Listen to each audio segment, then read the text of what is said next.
I'm just going to read verses 1 through 12, and then we'll start talking about verse 8. This is Matthew 5. And seeing the multitudes, he went up into a mountain, and when he was set, his disciples came unto him, and he opened his mouth and taught them, saying, Blessed are the poor in spirit, for theirs is the kingdom of heaven. Blessed are they that mourn, for they shall be comforted. Blessed are the meek, for they shall inherit the earth. Blessed are they which do hunger and thirst after righteousness, for they shall be filled. Blessed are the merciful, for they shall obtain mercy. Blessed are the pure in heart, for they shall see God. Blessed are the peacemakers, for they shall be called the children of God. Blessed are they which are persecuted for righteousness' sake, for theirs is the kingdom of heaven.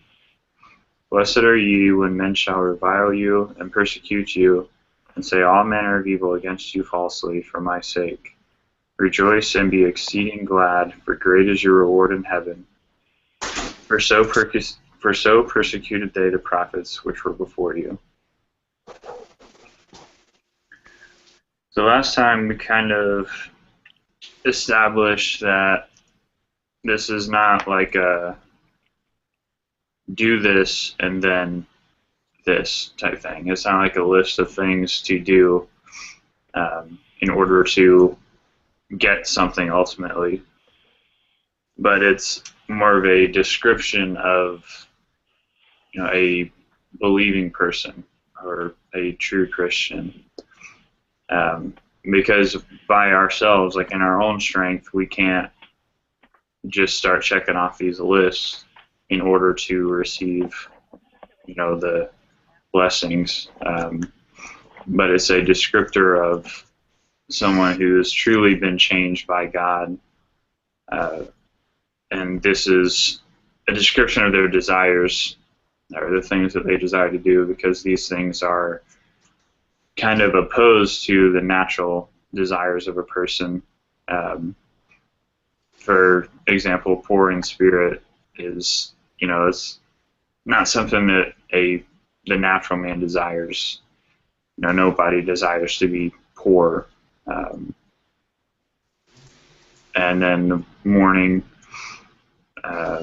meekness, people with hunger and thirst after righteousness. It's just not. Those aren't things that the natural man really seeks after or longs after. So this is more of a descriptor for, yeah.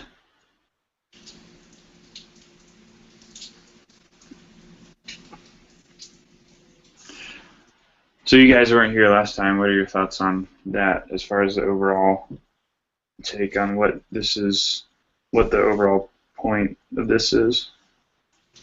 I'd agree 100%. It's not something that we strive for to gain anything in any way, but definitely a descriptor.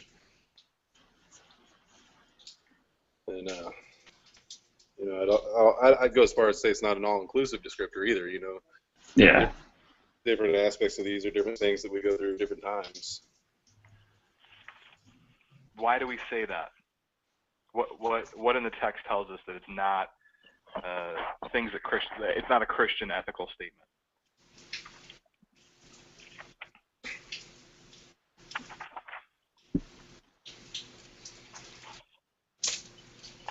Hey, where are you guys at, so I know? We're Matthew 5. Yeah, Matthew 5. We read verses 1 through 12, Rob. And what we're what we're talking about is, these blessings, these beatitudes that Christ has just said. We're talking about, that these are descriptive of the Christian, not prescriptive in terms of what he should be doing. They are descriptive of him. So my question was, what in the text establishes that? What about it? So you're saying this is what describes a Christian. This is not what makes a Christian. Right. I think that's what Ryan. That's what you said, and Christian, right? Yeah, it describes a Christian. It's not a checklist of things that we try to attain in order to receive, the reward in the second half of these statements.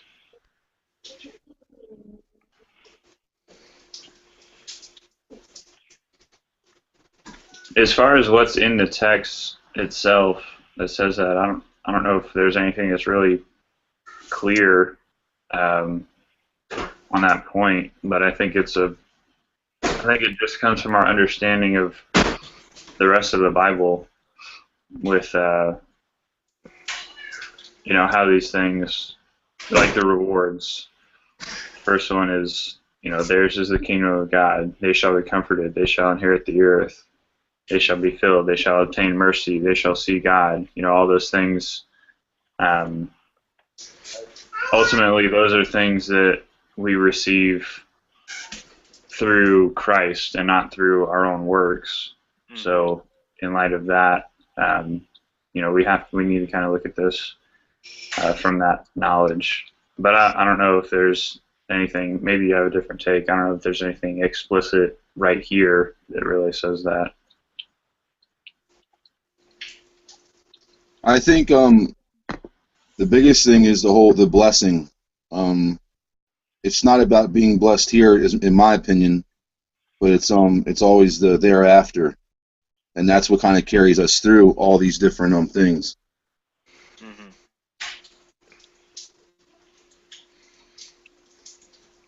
Because if you want to go get your blessing, you better go get it. Yeah, these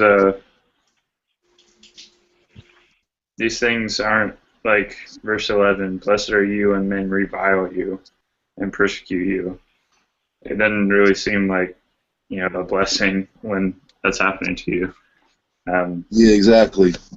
But yeah, the reward that we receive afterwards, that's the true blessing. Yeah, we get to rejoice knowing the end game. So I'm going to read from William Perkins. Here, I'll turn this on. William Perkins, his works, Volume 1. This is from his exposition on the Sermon on the Mount. And it's the introduction.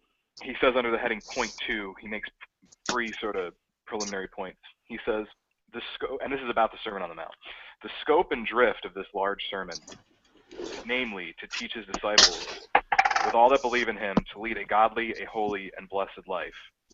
Although this be evident in the text, yet the popish teachers have depraved this end and scope, saying that Christ herein propounds a new law, far more perfect than the law of Moses, and also delivers new divine counsel to his disciples, which was not given in the law or in the prophets.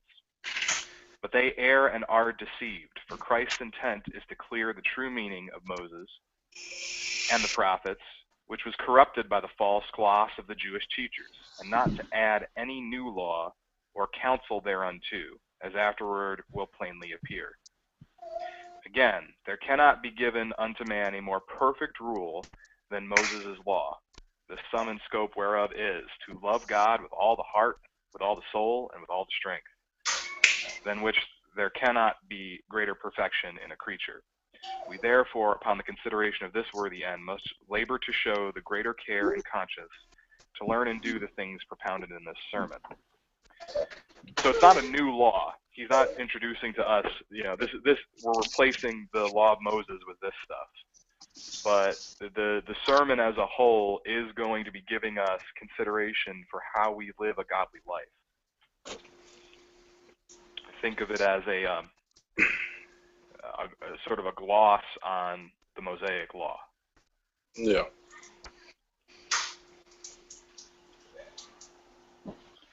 So I think on the one hand, I think we can say this is descriptive, not prescriptive, but it's pointing.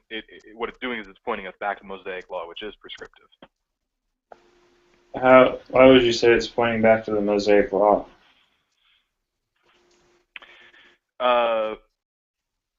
Verse 17 and 18.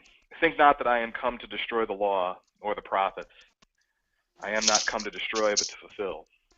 For verily I say unto you, till heaven and earth pass, one jot or one tittle shall in no wise pass from the law, till all be fulfilled. And I think it's Okay. on verse 19. Whosoever therefore shall break one of the least commandments and shall teach men so, he shall be called the least in the kingdom of heaven. But whosoever shall do and teach them, the same shall be called great in the kingdom of heaven. So right there, when he's pointing back to the law, what he's saying is, I haven't come to destroy the law. It wouldn't be needful to say that. I mean, he wouldn't just say that out of nowhere, unless as he's speaking, you're going, wait a second. And what he's saying is, I'm not creating a new law for you. That law doesn't pass away. We keep that law. Those who don't are going to be least in the kingdom of heaven, and those who do will be called great. And I guess what wrapped up in all that, he is the fulfillment of the law. Not that he, like you said, abolishes that law or it's no more good. Right. And ultimately, we are blessed because that's where our faith lies. Agreed. So, but I don't see. Okay, I get that. Like, as you're saying these things, it might come up that he has to make that statement because that's where the people's thoughts are going. But I don't understand. I don't see how these first 16 verses point to the Mosaic Law to make you think that. Well, each of them, are things that are basically being reiterated. These are all things that are spoken of in the Old Testament law. I mean, we go back to the things that are spoken of, the meekness. The actual phrase, blessed are the meek, for they shall inherit the earth, is a repeated phrase from the Psalms itself. Everything is from the teachings that were already presented. He's just bringing them to flesh, bringing them to life and showing that they've basically been abused and neglected to this point, and kind of showing us the true light behind them. All right. And just so you know, I don't think that those blessings. I mean, I'm ultimately agreeing with you that they are descriptive, not prescriptive. Yeah. But those descriptors have in the background the prescriptive of the Mosaic Law. Right. Well, keep talking because there's something else. There's another train of thought I want to get on in a minute. But if anybody else has some thoughts, I got to look up a couple texts first and turn on a light.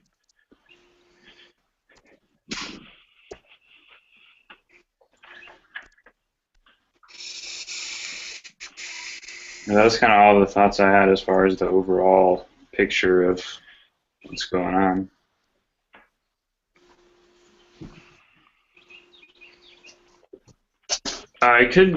I've heard recently something that I hadn't heard before, that the whole Sermon on the Mount that we have in the Bible is not really it's not really considered the full, like, everything of what Jesus said, but more of like a footnotes type thing. And I heard that recently from actually somebody that was speaking at my church, and I thought it was kind of weird, but then I was hearing more recently that, that's kind of a typical view of a lot of theologians. What do you guys think about that?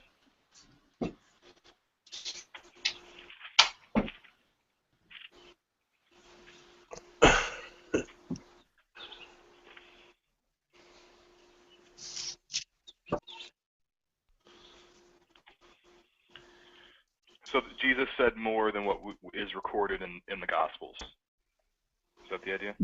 Yeah, I was trying to process that. I can kind of that kind of logic. I mean, John tells us that if everything that Jesus said and did was written down, there'd be enough books to fill the world with, basically. But I mean, the thing is the points that the Spirit felt needed across there. So I mean, it's definitely complete, and I think that's the danger we get into when we even entertain that kind of thought is, people start saying, well, it's missing stuff, but it's not. It's perfect. Right. So. Yeah, but I don't think it's like I don't think it's like it's missing something. like Jesus actually said what we have here, but it's not the full recording of what he said.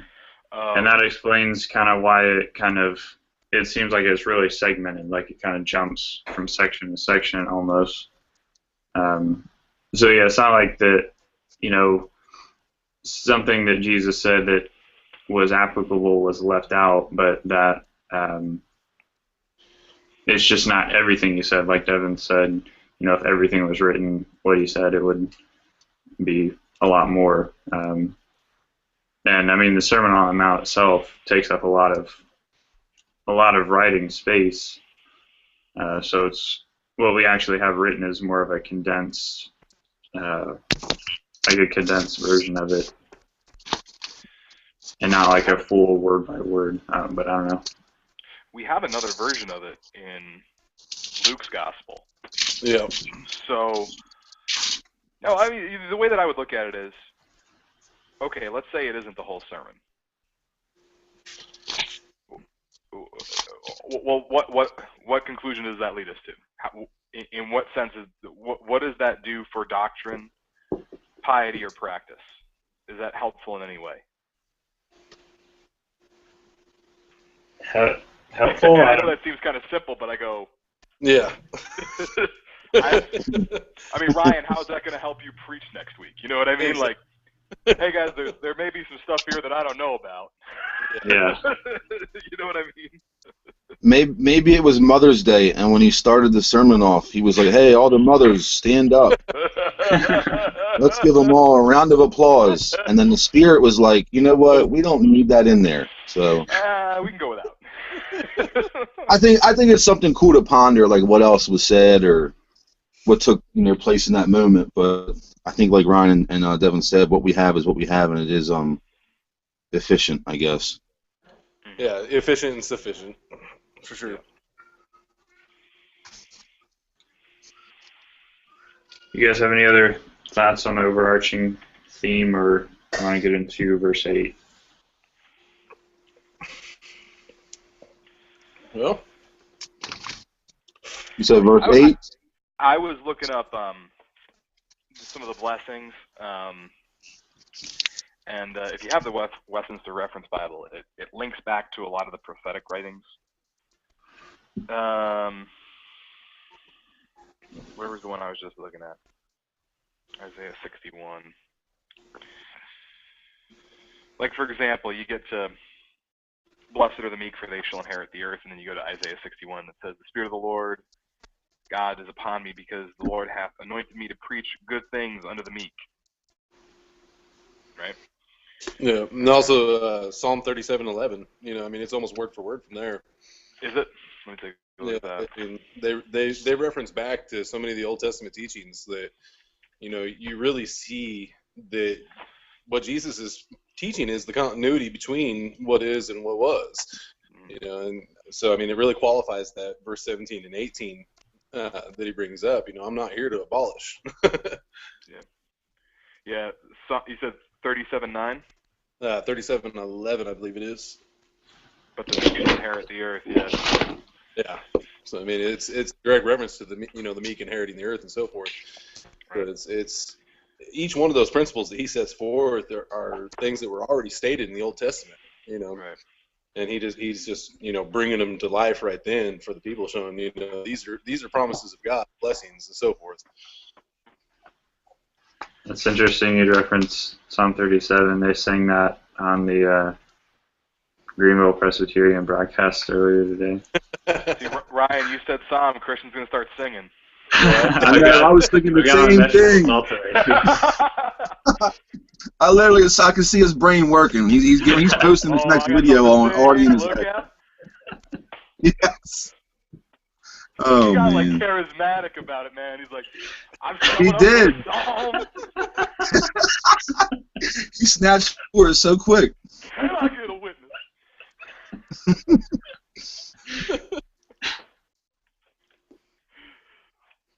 All right, so we're going to look at verse 8. Yeah, verse 8. Blessed are the pure in heart, for they shall see God. I'm kind of wondering what makes pure in heart different from poor in spirit from verse 1? Mm. That's a good question. I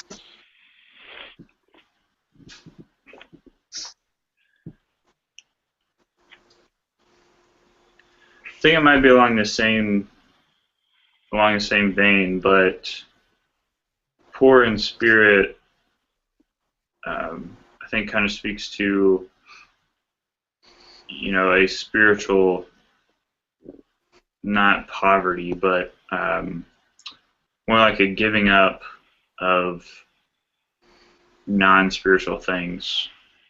But pure in heart is more of a, I don't know what better word to use than purity. You're talking about verse 3, Christian? Verse 3, I meant, yeah, not verse 1. So the blessed are the pure in spirit, for theirs is the kingdom of heaven. And then we're on 8. Blessed are the pure in heart, for they shall see God. Your translation says pure in spirit on verse 3? Blessed are the pure in spirit, yeah. I got the I'm using my ESV Reformation Study Bible. It's interesting. Yeah, KJV has poor. What does it have? Poor. On verse 3, poor in spirit. Is that not what I'm saying? What am I? He said pure in spirit. Poor. No, the ESV is poor.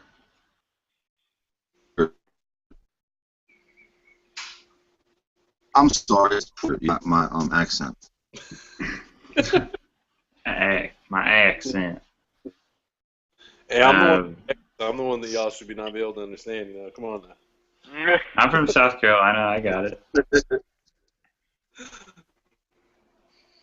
But yeah, so poor in spirit is more like a giving up of unnecessary things, and then pure in heart is more like a.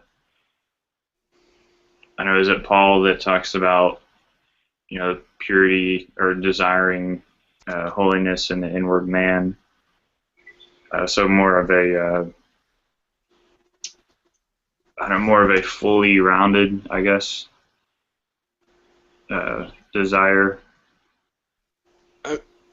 I'd go as far as to say that he speaks to that pure at heart. It's speaking of those who are growing in sanctification. I mean, as God works in us, and we know that we gradually are sanctificated through our lives by God, and we see God more clearly through that. I mean, we look at our own lives as far as our growth within our.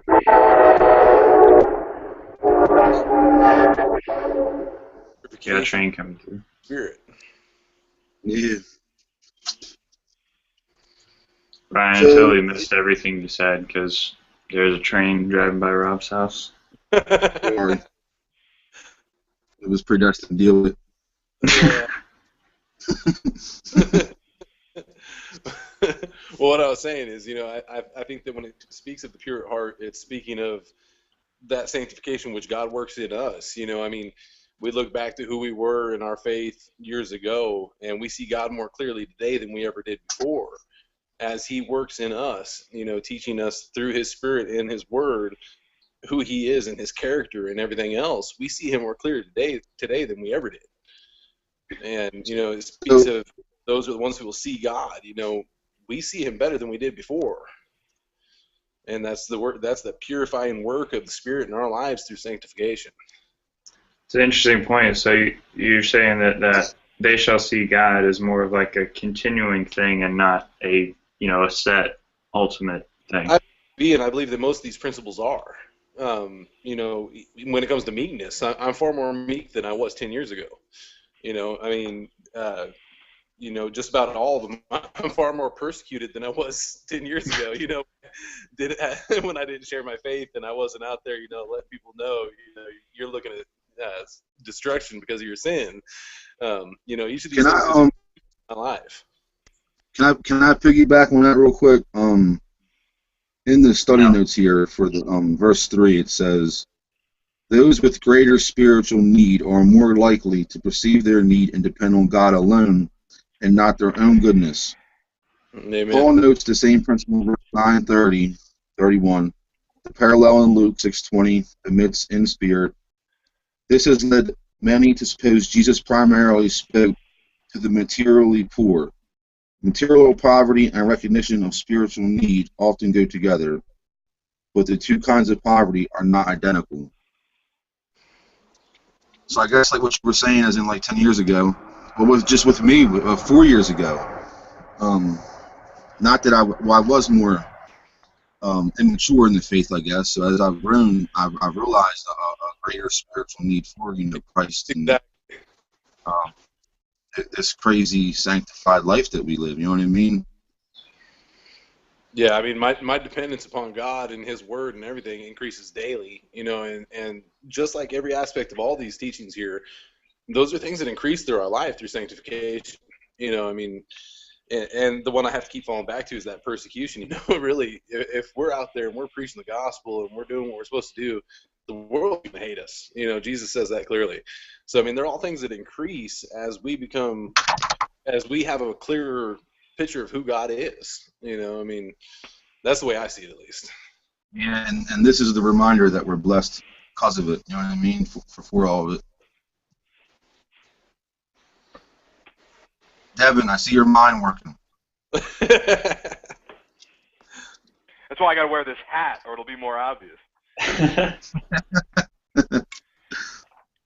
No, I'm looking through Perkins to see if there's anything good I can share with you guys. Oh, come on, you don't got pool in front of you? No, not for this one, because Perkins wrote a really, really good commentary on the Sermon on the Mount, so I wanted to refer to that.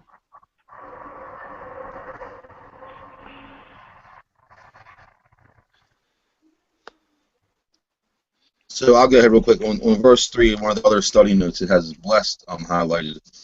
And it says, this means more than the emotional state represented by the word happy. It includes spiritual well-being, having the approval of God, and thus a happier destiny. Yeah. I think a lot of times we take the weightiness away from blessed, and we tend to make it, as happy, like that says. Blessed is far more than just being happy. Yeah, and we, you know what? The crazy thing is I hear that word nonstop all day long. Have a blessed day. Have a blessed. Have you bless you, and it's like, you really know what you're saying. It's been so overused that we say it when everybody sneezes. Yeah.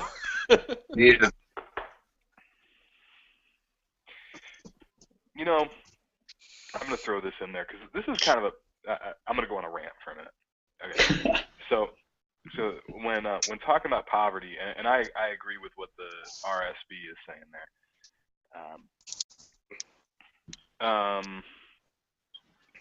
It is referring to a spiritual state. Insofar as if it does refer to material poverty, because material poverty can lead to a spiritual poverty too. Not being able to meet your basic needs can get you pretty can mess you up pretty bad. But anyway, Perkins says this, and my thoughts are half formed here, but I'm just going to talk about it. Fourthly, on this saying of Christ that the poor are blessed, the popish teachers, observing the word translated poor to betoken outward poverty, go about to build their vow of voluntary poverty, whereby men renouncing their wealth and possessions of this world do betake themselves to some monastery, there to live a poor and solitary life. But their voluntary poverty will not agree with this text, for Christ's poor here pronounced blessed are such as by reason of their poverty are miserable and wretched, wanting of outward comforts, as was shown out of Luke 6:20 and 24, where Christ opposes them to the rich, who abound with all worldly delights. But to undergo the popish vow of voluntary poverty is no estate of misery or distress, for who do live in greater ease or enjoy more freedom from the crosses and vexations of this life than their begging friars?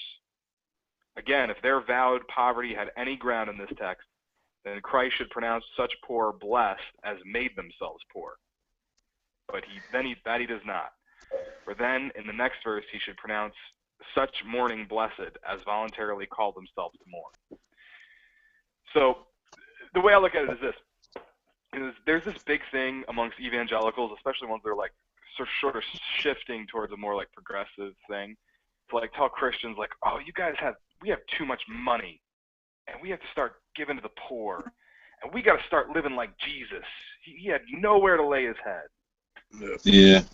David Platt gets on this thing too, and he's not going in a more progressive direction, but David Platt gets on it. We're gonna start living radical. You know, buy at AmVets. Don't be buying nice shirts. You know, so that's his thing. And I have to say, at least from my and so it's like basically saying take voluntary poverty onto yourself.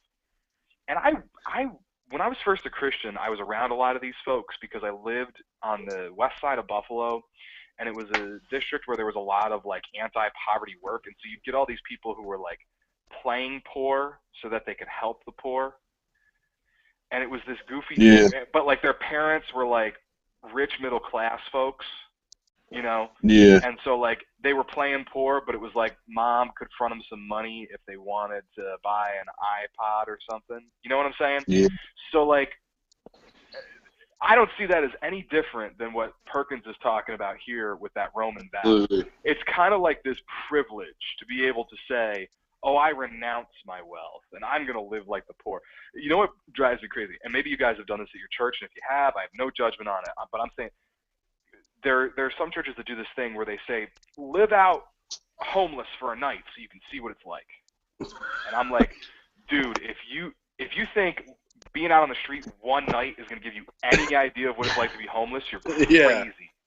You have no clue how bad that makes me when they say that, because I've been through homelessness, you know what I mean? And it's like, you out there one night with them people, it's a great thing, it's cool, you're feeding them, but they're looking at you like tomorrow you're going to be back in your nice warm bed, you're going to be eating Panera bread and drinking a latte. When you're legit homeless. Wait till day 30, 40 when you don't know where you're going to be. Good morning. Month to come, you know. Morning. Morning. Woo, Jay's coming through as a robot to me. I just muted Josiah until he can get his stuff figured out for this sound. So, what did you say, Josiah? What? Did you mute me? What did you say? Now, we can hear you again. Okay. Your mic was doing weird stuff. It's raining, so it's... That's in my iPhone. Throw it away. Oh, see, he's so behind, like my mute took a couple minutes.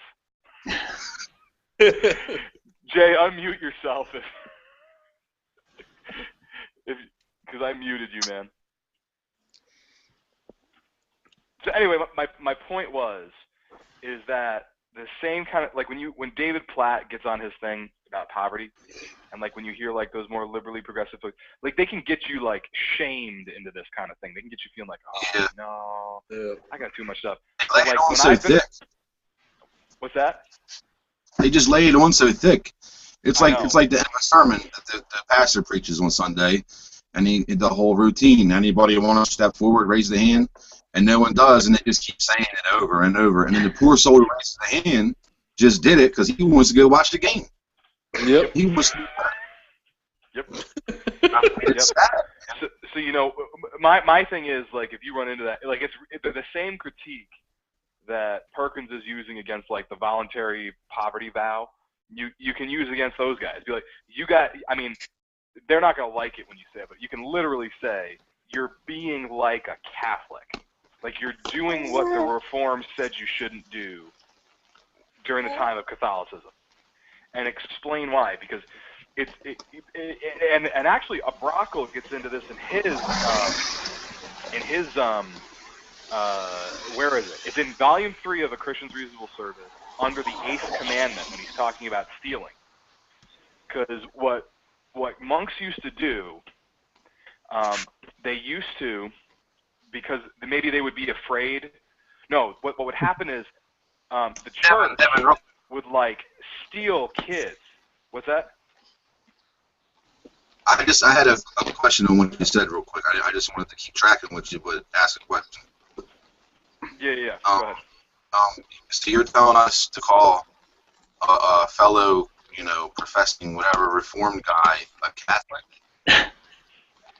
Tell him he's acting like a Catholic. Yeah, if a guy's getting on a thing about like we need to. It's one thing to say, my worldly goods are getting in the way of my relationship with Jesus, and I am turning my wealth into an idol. Okay, pray about that, and maybe you need to downsize your life a little bit. But like the David Platt type junk, he's acting like a papist. Nope. I agree. Because he's making a blanket critique that if you got money, and John Piper treads that line sometimes too. I mean, I appreciate what he's saying, because his thing is you sacrifice everything for the sake of the gospel, get missionaries out there. So like I get it. I'm like, okay, I'm with him. But like he'll sometimes like you're like, because there's nothing intrinsically wrong with having money. And I'm not going prosperity on you guys, but there's nothing no. I'm 100% wrong with with you. having money. It is. Yeah, no, I'm 100% now.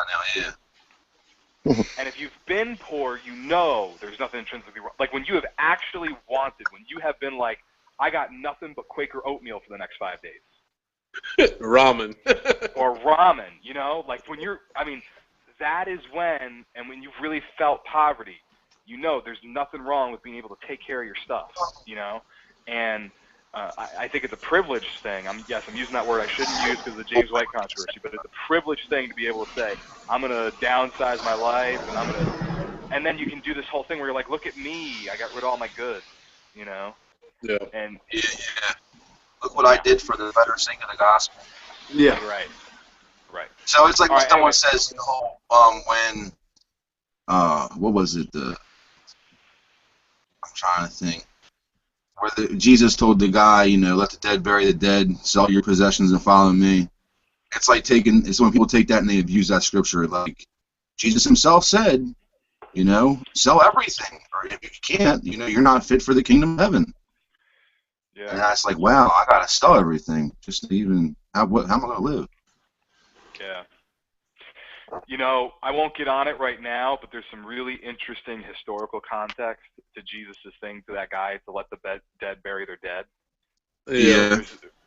Ryan, have you read this? Like, there's commentaries that talk about like Jewish burial practices, and it's not like it was like I need to put a guy in the ground. Can you give me 20 minutes? It's like it's a totally different thing. Burying somebody took like a year. Yeah. Wow. I thought that part was the actual part of. I thought that was the part he really hit on, was let the dead bury the dead. Not sell everything, follow me. It was, the whole point was let the dead bury the dead, as in all that stuff that you do is not needed. Right.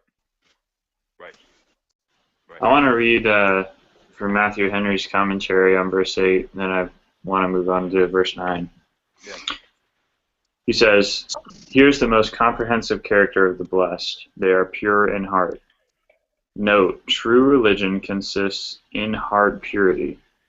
Those who are inwardly pure show themselves to be under the power of pure and undefiled religion. True Christianity lies in the heart, in the purity of heart, the washing of that from wickedness, Jeremiah 4:14. We must lift up to God not only clean hands, but a pure heart, Psalm 24:4-5, 1 Timothy 1:5. The heart must be pure in opposition to mixture, an honest heart that aims well, and pure in opposition to pollution and defilement, as wine unmixed, as water unmuddied.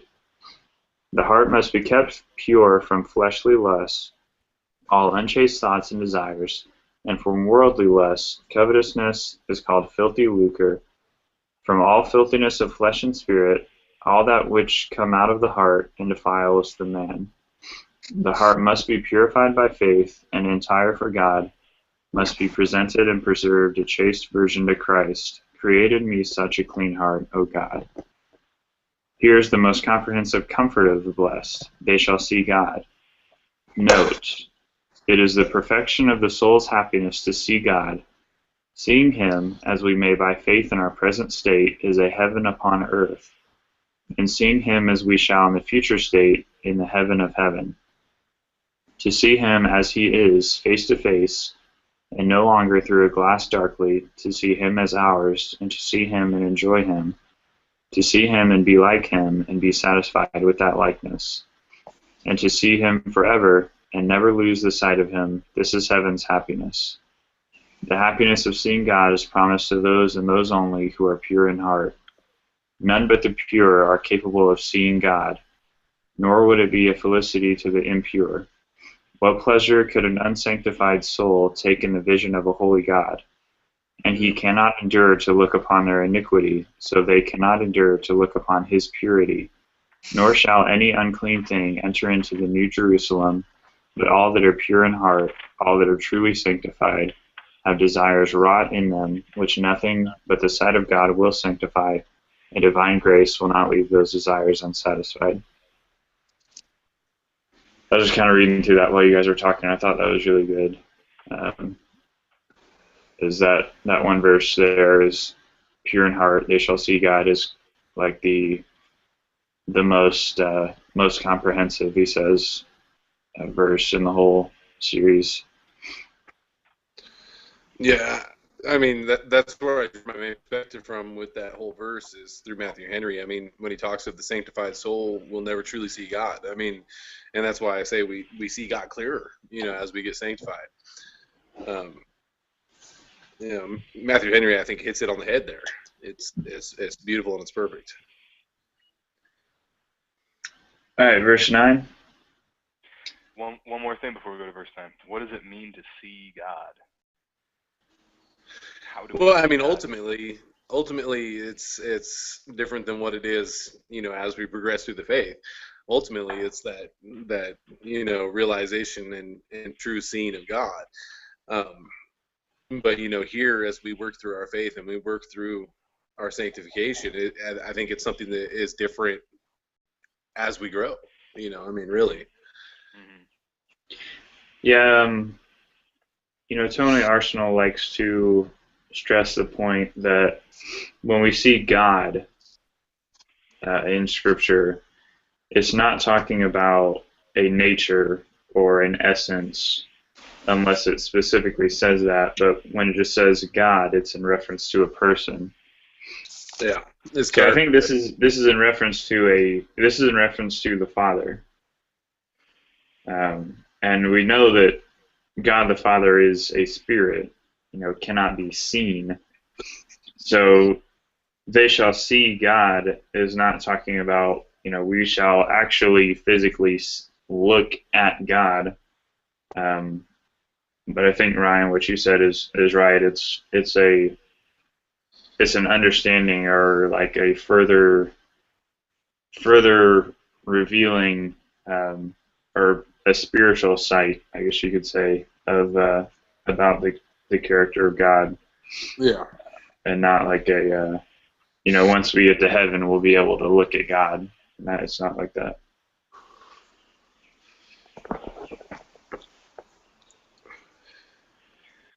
I won't bore you guys with it, but William Perkins has a really cool section on this. I wish there was a way I could. I gotta look and see if there's a PDF or something on it, because it's really good stuff. Well, what he does is he gets into a discussion about how seeing God doesn't mean according to the eye, but according to the mind, and it's Amen. Right. So it says that it says the special sight we have of God in this life is by these effects. It is by, his effects to conceive in our minds how God is affected to us, as that God is our Father and Christ our Redeemer and the Holy Ghost our Sanctifier. The perfect vision of God is reserved to the life to come, where God's elect shall see him in regard of his substance, for we shall see him as he is. 1 John 3:2. Beautiful. I think the whole seeing God thing, what Jesus says, those who have seen me have seen the Father, right? Of course they've seen him, in the flesh, but I think there he was speaking to the same thing. You have seen what I've done.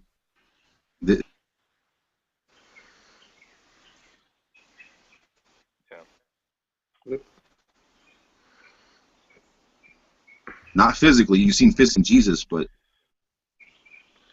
Yeah, I mean, Well, I think a lot of that's what people Perkins was saw saying. Jesus physically, but they didn't see who Jesus was or anything else. I mean, Yeah.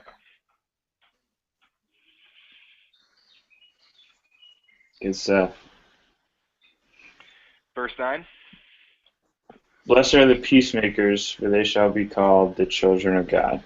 The Anabaptist fighter verse.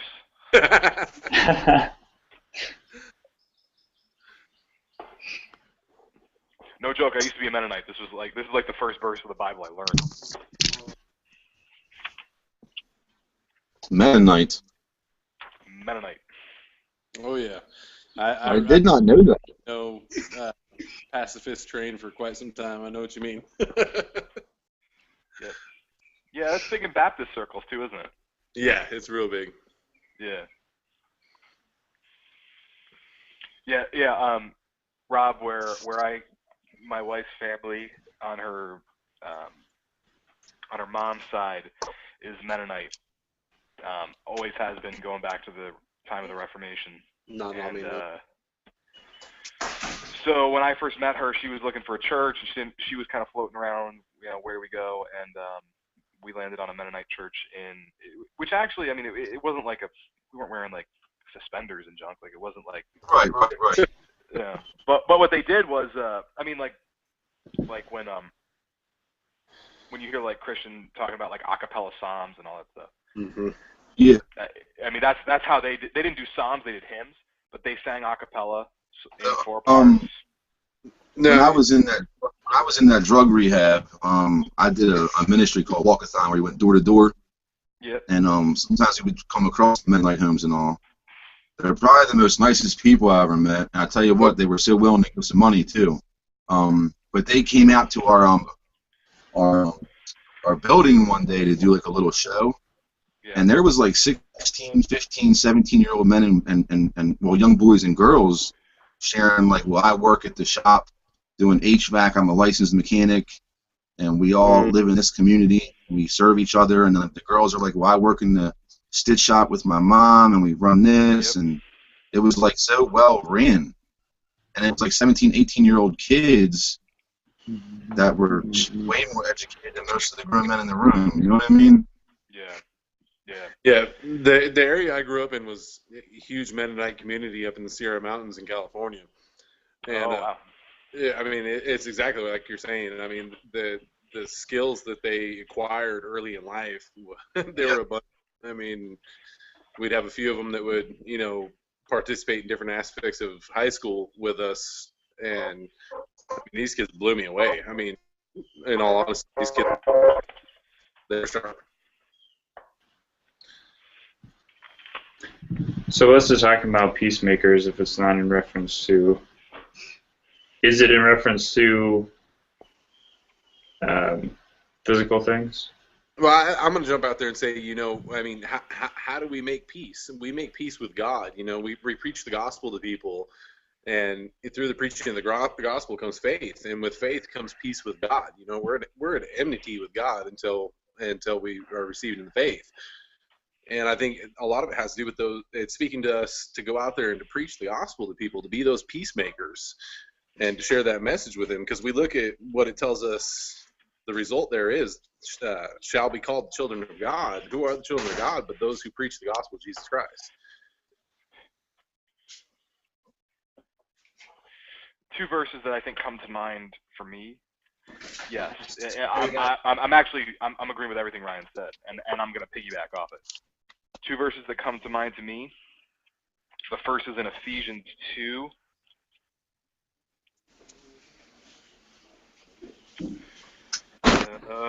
Verse.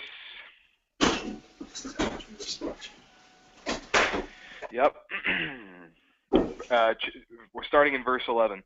Wherefore remember that ye being in times past Gentiles in the flesh, who are called uncircumcision by that which is called the circumcision in the flesh made by hands, that at that time ye were without Christ, being aliens from the commonwealth of Israel, and strangers from the covenant of promise, having no hope and without God in the world.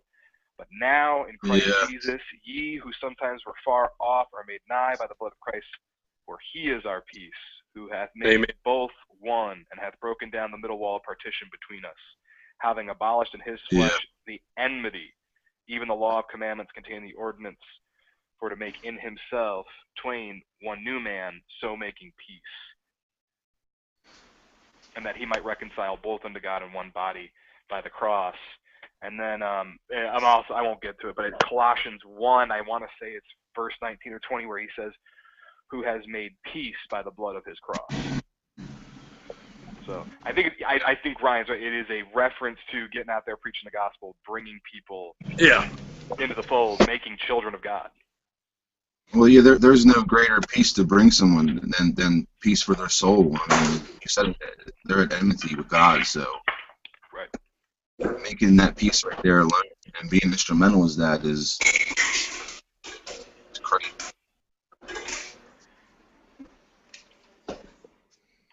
What are you smoking on, Devin? What do You you know think? it's that Presbyterian. Presbyterian. Look, when you were on, me and Christian and Ryan were saying that, you're probably prepping yourself, getting your beers and books picture ready. And I was gonna say, I know he's gonna have his hat on. He's definitely got his hat on. And then You know, Hey, something was just. What's that, Ryan? I said you're probably the only person I know that has more tap-ins than I do.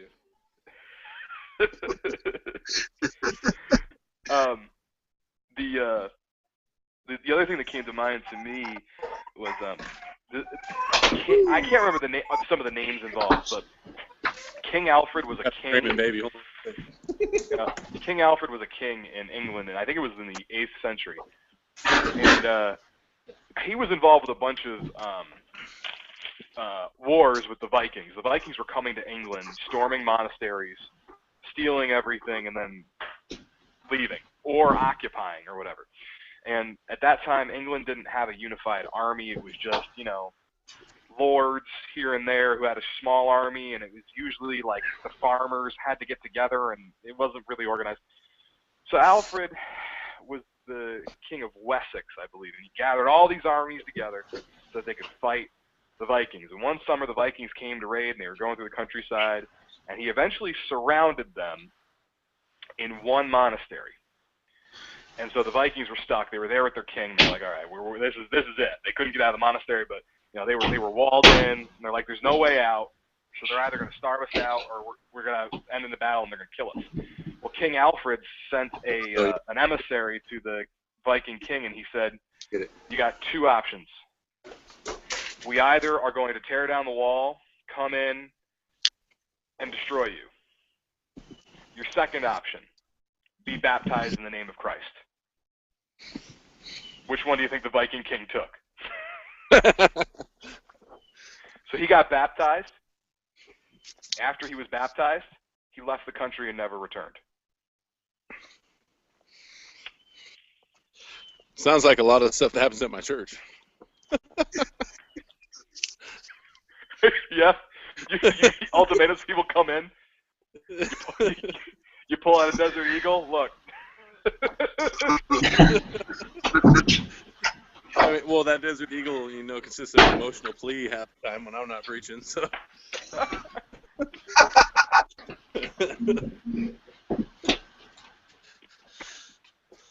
But essentially, that's how he made peace with the Vikings. Yeah. I mean, baptism, I get it. Okay, we're not going to get into baptismal debates. This is the 8th century. But essentially what he's saying was, accept Christ, or that's it. Pedo, so it's all good. Yeah, accept Christ, or that's it. Josiah's here, never mind. So. Christian. What's up? You have extreme patience, my friend. Why is that? Why do you say that? I see you sitting there just so patiently waiting to move forward. No, I'm just thinking about that. I hadn't. What's your thoughts, man? I don't think that's anything I've really considered. That peacemaker is someone that shares the gospel. Maybe I've heard it somewhere, but I don't remember. Of course, I never really experienced this depth of searching out what this stuff means until I became Reformed. So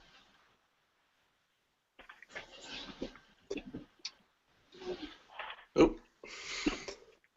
Somebody scared off Josiah. I hope I didn't like permanently mute him when I did that mute. I don't know how the mute works. All I know is I was getting heavy feedback, so I was just like, I gotta turn this off. It was bad.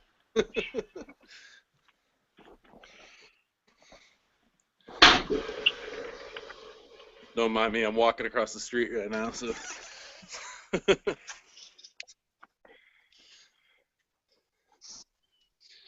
You gotta love that unlimited data. Yes.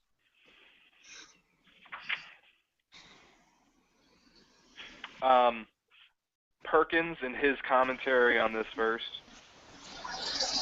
talks about three virtues for peacemaking: humility, meekness, and long-suffering.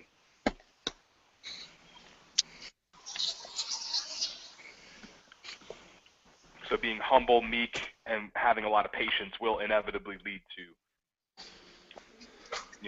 a peaceableness of spirit and of interactions with others, lead to less discord and discontent and that kind of thing. Patience is that one that I don't have. I got to work on that.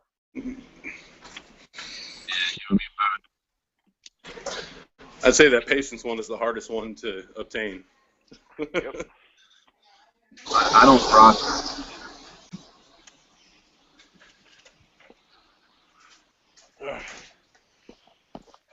all right, verse 10. Oh, we're mowing through this today, aren't we? We've only done 2 verses. Well, Martin Lloyd-Jones spends like a few weeks on one verse. Well, we're talking about one of the greatest expository preachers in the world, man. I mean, go on. He was.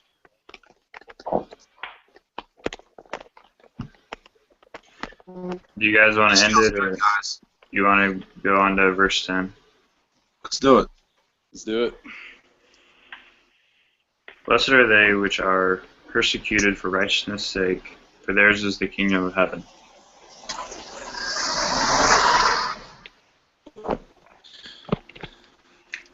We're persecuted there. Yeah, this one is the first one that's kind of like weird. Like the rest of them, you're like, okay, you can kind of see they're a little strange, but you can kind of see how they connect to the promise. But blessed are you when persecuted. Like that just doesn't make any sense at all. Well, I think that has to do with circumstance as well, though. I mean, you're coming at a perspective. If I'm not mistaken, your whole family is, evangelical at the very least, correct, Christian? Yeah, mine is, yeah. So, like with my family, when I came to the faith, and then especially when I became called to the ministry, it was nothing but persecution in my life. Like I got my dad, I got my mom, I got my brother, all telling me that I'm a fool and cutting me off from the family and everything else. That I think the persecution speaks more to, or more than what we normally think it would. When we think of persecution, we're thinking of bodily harm type persecution. But Yeah. I think he also is speaking of what he speaks of in the Gospels when he says, that mother or father and son will be against each other and so forth and so on. That persecution is also within family matters and emotional states and so forth and so on. That persecution extends much further than what we typically put persecution in the category of.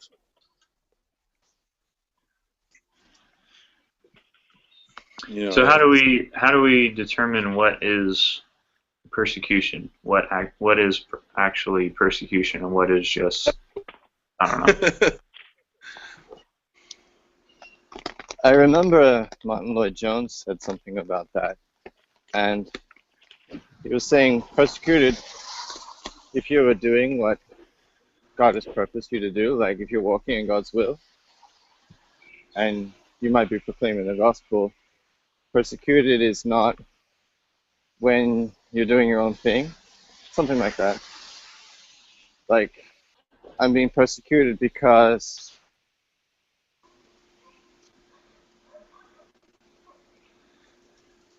I think it's anything that has to do with being ostracized, outcast, and I mean, there's so many states of persecution. I mean, it's really hard to say. I know. I guess it's hard because we can look at other countries that are really close to the gospel and like Christianity is illegal. We have that really clear picture of persecution there, where people are getting killed and all this stuff. And then we see what we have in America, and sure, somebody will, say not nice things about you if you don't agree with their liberal agenda. But, it's just it's hard, like, for me, it's hard to say that we really experience persecution when we can see, that really clear picture of persecution in other areas. But at the same time, we do experience it. I mean, I have to go back to my own personal experience for this. Years ago, my wife and I, we moved back to California after living here in Texas for a while, after I'd been called into the ministry and started preaching. And we ended up back in Texas within 6 months because when we went back to California, we were completely cut off from everybody we knew. Everybody that knew us before wanted nothing to do with us. We were the outcast of society there, and they wanted nothing to do with anything that I had to say and nothing that I had anything to do with. And it may not seem like sense of persecution, but the fact of the matter is we had no friends, we had no support, we had nothing. We were cut off from everything and everybody we knew. I mean, so that persecution it goes deeper than just what we see on the media as far as, people getting their heads chopped off. It goes deeper than that.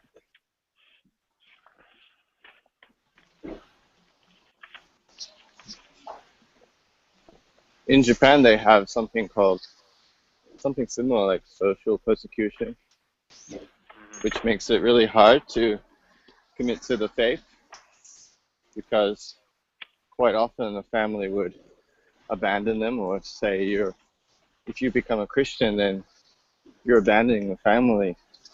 Exactly. So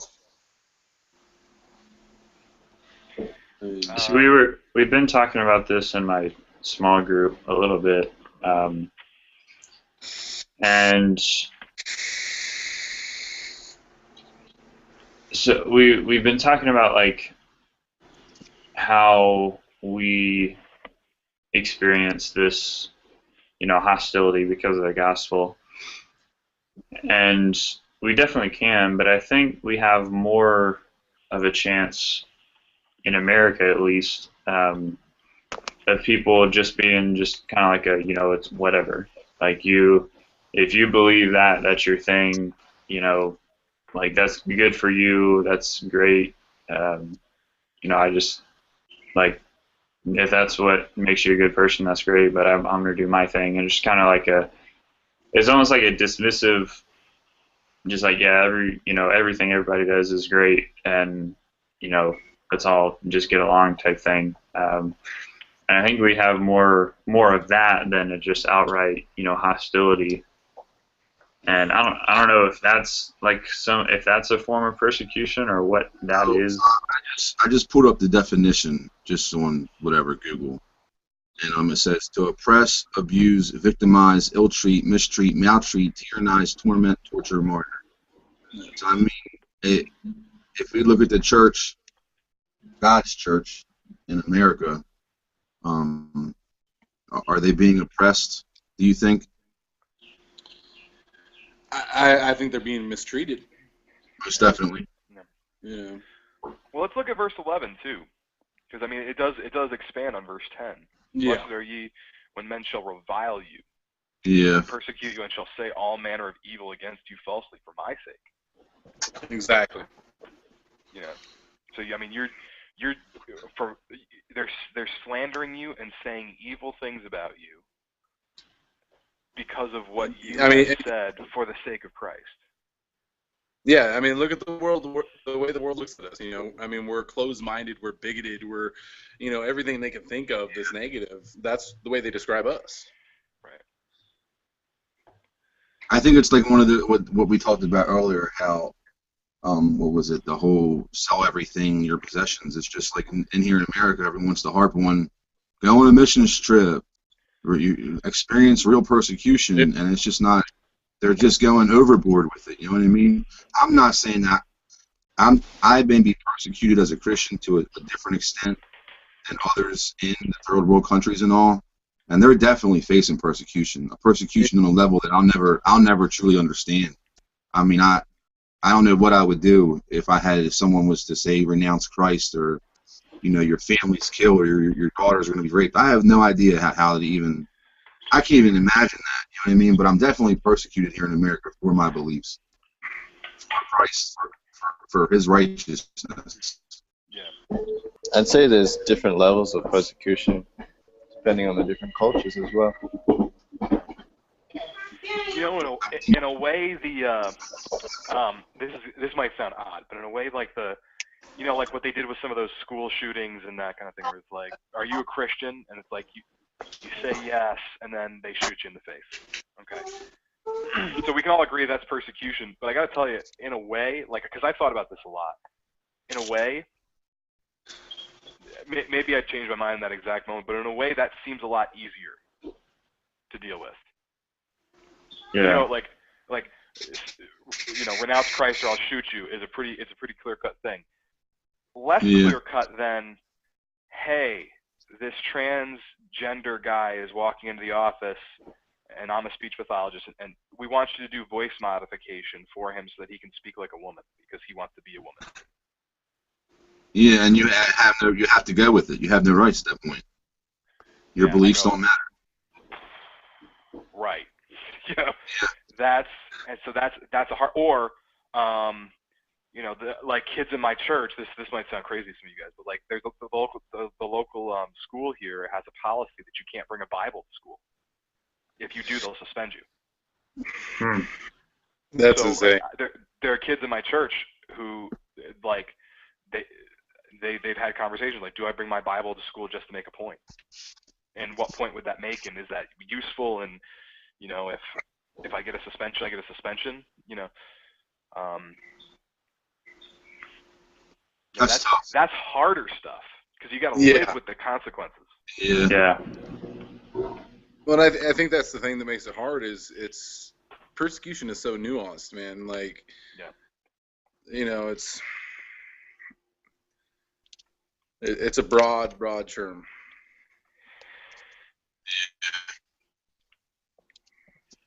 So why do you think he uses the phrase, "For theirs is the kingdom of heaven"? That's the same thing from verse 3. Do you think that is any significance? Because I think that, ultimately if you're living your life to a biblical standard and you're preaching the gospel, you're going to feel some form of persecution in some way, whether it be the extreme form that we think of in other countries or the more nuanced form that we think of here in the United States. You're going to feel an extent of that. Carlos experienced this last night with his own family. Yeah. Right. I experience it when I go to certain functions with my family because they're throwing GD and JC around makes my blood pressure go up. And in my mind, you are taking my God's name in vain. And in my world, my God is everything to me, man. I know what I deserve and what I'm going to get. So when I get to look for my wife, I'm like, you know what? It's time to pack up. Because I've said it. And they still, it's nothing to them. Of course it's not going to affect them. They don't see the outcome of it. You know what I mean? Right. Yep. And this is stuff to where just a decent person would at least respect your beliefs. But the reason they do it more now is because they want to get on your nerves. They want to agitate you. They want to rustle your feathers. Yeah, I mean, I don't know. Y'all probably don't know much about my family, but like my dad and my stepmom are hardcore militant atheists. I remember you saying this. Yeah. Them is borderline violent. I mean, they're just telling me what a horrible human being I am for being a Christian. I mean that's persecution. It's hard.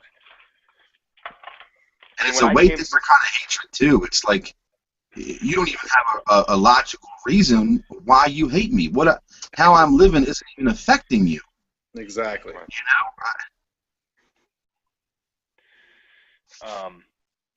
When I came to Christ, I mean, no joke, I lost just about every single friend I had, because all my friends Absolutely. were hardcore. You know, they were party. They were so a lot of them were political leftists, really hardcore against God. And when they Yep. found out, like, I came to Christ, like a bunch of, like, some of it was like, it was outright, I don't agree with this decision, and I gotta walk, I can't go down this road with you, and I'm walking away. Some of Yeah. them, it was just by silence. Yeah. Not returning phone calls, you know, seeing them at places, oh, hey, and, you know, and then we're not talking anymore. You know what I mean? It was a slow thing. I mean, and then this summer, I put a thing on my, you know, when the Planned Parenthood stuff came out, I put some stuff on my Facebook page. And a guy I've been friends with since I was, like, 12 years old, like, because I put stuff about Planned Parenthood where I'm like, this is wrong, this is evil, this is contrary, you know, God has rights over the world, and he has said this is wrong, and he was like, that's it, I'm done with you, and he unfriended me. He hasn't spoken to me since. Yep. I mean, My uncle Yeah, I did mean, it too. I've experienced it, man. My uncle went crazy on a Facebook post, and I mean, this is a guy who's been a Christian for 30 years. He's got more dust on his Bible, and I can't even talk about, man. It's like all I've asked him is very small. You don't want to be challenged. You know, very charismatic. And he's like, he don't even want to talk to me now. He invited me over his house to watch God's Not Dead. And then at the very end, where the guy was like, you know, giving out his debate at the end, and was like, it all depends upon free choice. And it's like, see what he said there? See what I'm saying? And I'm like, I'm not even talking about those kind of things with you right now.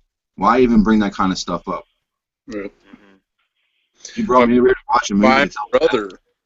My own brother, I mean, just recently I had to block him off of my Facebook and cease contact with him for a period of time because my uncle and myself, my uncle's the only other saved person within my entire family unit, you know, and I'm talking, I got 10 uncles and 10 aunts, and he jumps on a thread that we're talking about, a post from the pub actually, you know, talking about supporting ministers and the fact that it's hard for us to make friends as preachers of the gospel.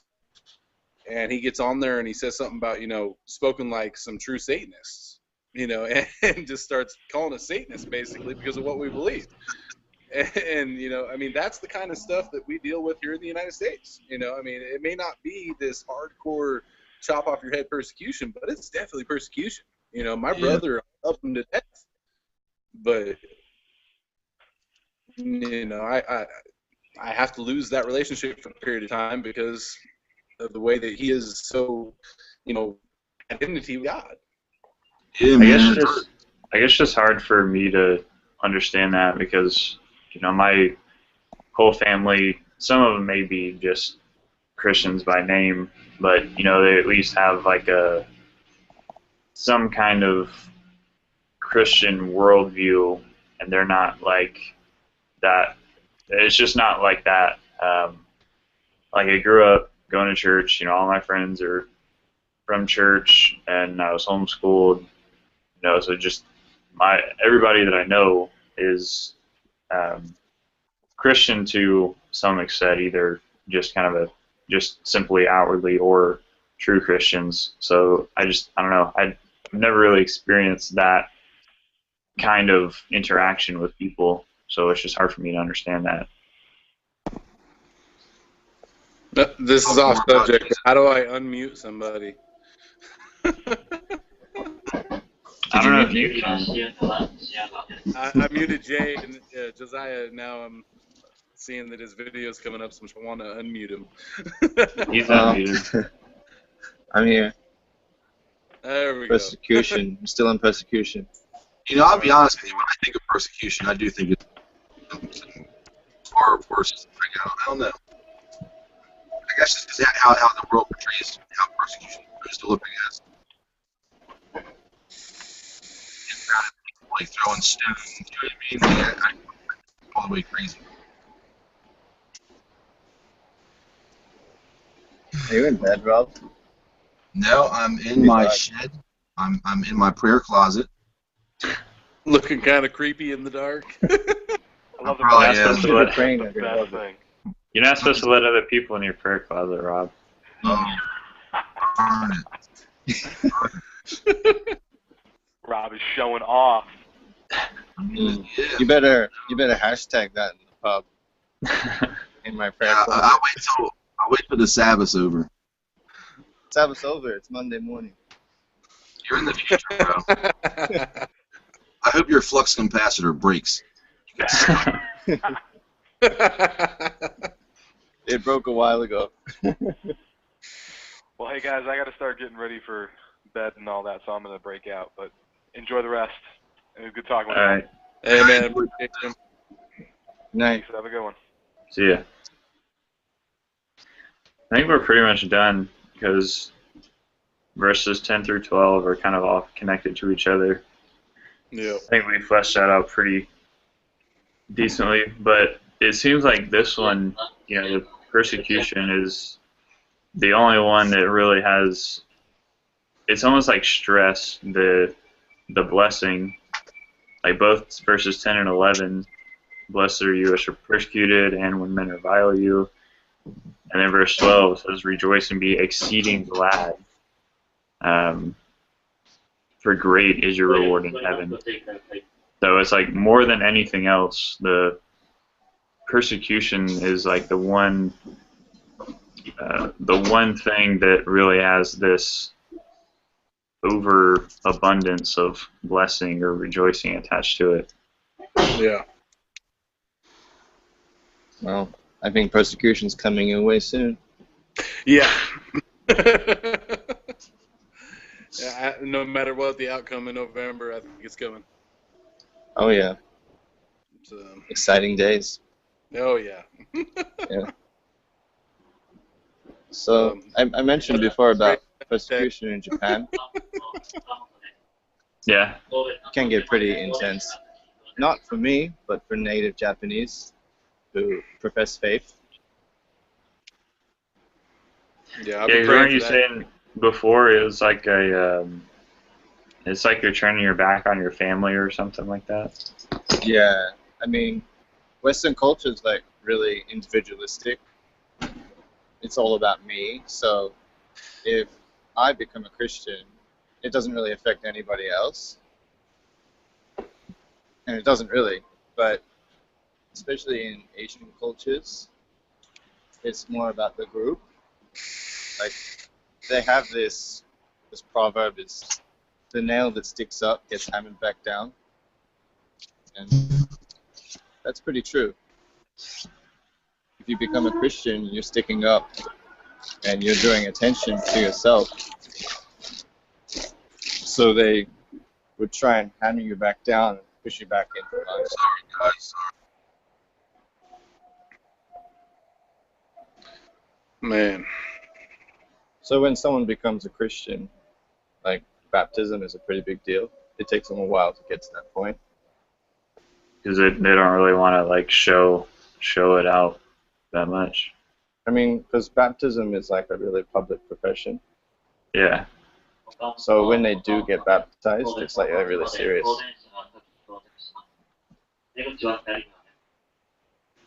Man. Mm. Yeah, so it's not like a physical persecution, it's a social persecution. Because I have friends who've been kicked out of their family and stuff. Like, okay, you're not part of us anymore. But you Get know out of here. that social and familial persecution, I mean, it gets physical. It hurts physically. Oh yeah, definitely. Yeah. Yeah. Man, that's rough. It's like what the Amish do to their kids. Yeah. What do they do? It's like the Amish, though, when they want to go and discover America on their own. They don't want to live the Amish way Yeah. with their parents the right way. They're like exiled. I mean, they gotta go. And it's like literally, you got mothers and fathers just disowning their children. Yep. For real? It's like sad, man. It's sad. It is, and I mean, it's something that we need to realize happens more even in America than we think it does. You know, I mean, like I said, my father, militant atheist, my mother, Norse paganism. You know, I mean, she's she's praying to Odin and the great tree. You know, I mean, and those are both cultures Okay. that completely cut you off. You know, my father has minimal relationship with me and my children, and same with my mother. You know, I think what hurts worse for me. I think what hurts worse for me is I have some family that's done that. I have a sister who's like, if you're a Christian, you're crazy, whatever. Yeah. It's like what hurts more is not the neglect from them or not them wanting to be around me, but it's like my concern for you is your soul. So Yeah. ultimately, you know, it's my love for you that you're neglecting and me wanting you to ultimately see the picture from a different side and just kind of be a little open instead of shut down. Are you in a tunnel, Rob? I am in shed. What? In the dark. Can't hardly hear He's you. in his prayer bed. I'm in my prayer shed.